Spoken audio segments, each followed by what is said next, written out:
L'armée russe poursuit son offensive vers l'ouest de l'Ukraine.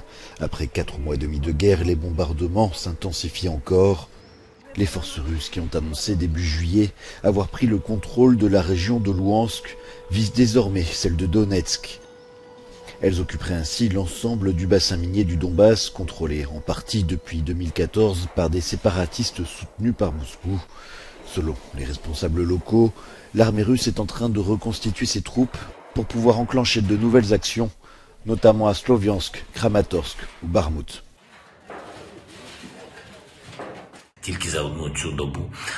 En une seule journée, la Russie a frappé Mykolaïv, Kharkiv, Kryvyi Rih, les communautés de la région de Zaporijia. Elle a frappé des zones résidentielles de manière tout à fait délibérée, des maisons ordinaires, des personnes. Il y a des victimes, des morts, des blessés. Les frappes brutales de l'artillerie russe dans le Donbass ne cessent pas un seul jour, en direction de Sloviansk, Bakhmout, Avdiivka.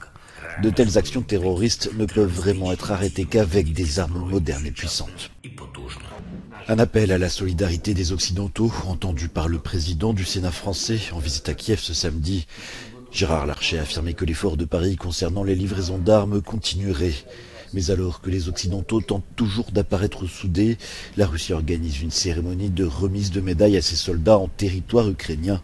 Le vice-ministre de la Défense s'est rendu quelque part dans la région de Louhansk. Une façon d'affirmer que ce territoire est sous leur contrôle, et pour un long moment.